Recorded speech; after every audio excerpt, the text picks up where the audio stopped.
7 अगस्त 1905 में कोलकाता के town hall में जो सभा हुई थी उसमें वो बड़ी ही ऐतिहासिक थी और इसकी अध्यक्षता कासिम बाजार के राजा सर मणिंद्र चंद्र नंदी जी ने किया था। हालांकि ये सभा शाम को 5 बजे होनी थी, लेकिन 2 बजे ही वहां भारी भीड़ जुटने शुरू हो गई थी। सभी वर्गों और आयु समूह के लोग भी इसमें शामिल हुए थे। छात्रों के समूह भी इसमें शामिल थे। वे काले झंडों के साथ बैनर उठाए हुए थे जिस पर नारे लिखे हुए थे, संयुक्त बंगाल, एकता में ही शक्ति है, वंदे मातरम और कोई विभाजन नहीं। इस सभा में यह प्रस्ताव पारित हुआ कि ब्रिटिश वस्तुओं का तब तक बहिष्कार किया जाएगा जब तक ब्रिटिश सरकार बंगाल विभाजन का प्रस्ताव वापस नहीं ले लेती। इसके बाद तो गांव और शहरों में रोज सभाएं होने लगी, जुलूस निकलने लगे। बरिसल शहर में तो लॉर्ड कर्जन के पुतले जलाए गए। वंदे मातरम का नारा इस आंदोलन का मुख्य नारा बन गया।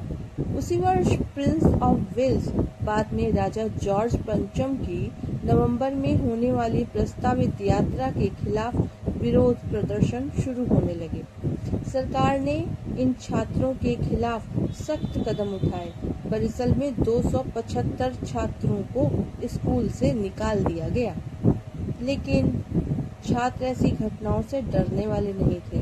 उन्होंने इंग्लैंड के मैनचेस्टर में बने विदेशी कपड़ों की होली जलाई। लिवरपूल का नमक और विदेशी चीनी को जगह जगह बर्बाद कर दिया गया। छात्रों ने विदेशी सामान बेचने वालों की दुकानों के सामने शांतिपूर्वक धरना दिया। जो भी विदेशी सामान खरीदने वाला आता उससे हाथ जोड़कर वे विदेशी सामान न खरीदने की विनती करते।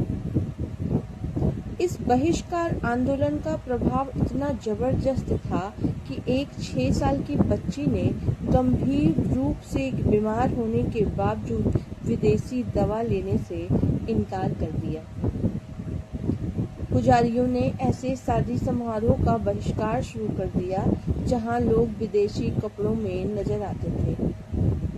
लेकिन इस बहिष्कार आंदोलन ने बंगाल में आम जन को किस तरह प्रभावित किया, इसका उदाहरण कई घटनाओं में देखने को मिलता है।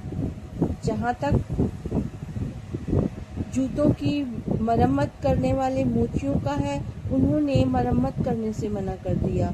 रसोइयों ने, नौकरों ने ऐसे मालिकों की सेवा करने से मना कर दिया जो अंग्रेजी वस्तुओं का प्रयोग करते थे। कलकत्ता के निकट खाली घाट के धोबियों ने तो विदेशी कपड़ों को धोने से ही मना कर दिया। और छात्रों ने परीक्षाओं में बैठने से मना कर दिया जहां उत्तर पुस्तिकाएं विदेशी कागज पर छपी थी। इस आंदोलन में छात्रों का भी योगदान था। वे इसे बंगाल के एक कोने से दूसरे कोने तक लेकर गए। महिलाओं और सामंतवादी लोगों ने भी इस स्वदेशी आंदोलन में बढ़ चढ़कर हिस्सा लिया। आखिरकार 16 अक्टूबर 1905 को बंगाल को 2 हिस्सों में बांट दिया गया। इस दिन बंगाल में शोक दिवस के रूप में मनाया गया। प्रसिद्ध कवि नाटककार रविन्द्रनाथ टैगोर ने बंगाल की एकता के रूप में रक्षाबंधन मनाने का निवेदन किया। लोगों ने गंगा स्नान करके एक दूसरे की कलाई पर पीले धागे बांधे। उस दिन कलकत्ता पूरा बंद रहा। शाम को सर्कुलर रोड पर आनंद मोहन बोस की अध्यक्षता में 50,000 लोगों की सभा हुई। बंगाल की एकता के लिए फेडरेशन हॉल की नींव रखी गई। इसके बाद यह भीड़ नंगे पैर चलती हुई 2 किलोमीटर दूर बाग बाजार स्थित जाने माने नेता पशुपति बोस के घर पहुंचे।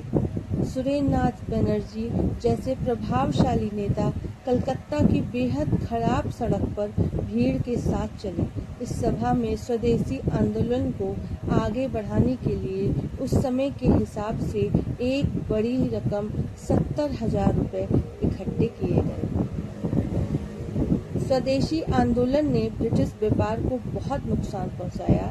मैनचेस्टर के सूती वस्त्र उद्योग को कुछ ही दिनों में करोड़ों रुपए का नुकसान हो गया।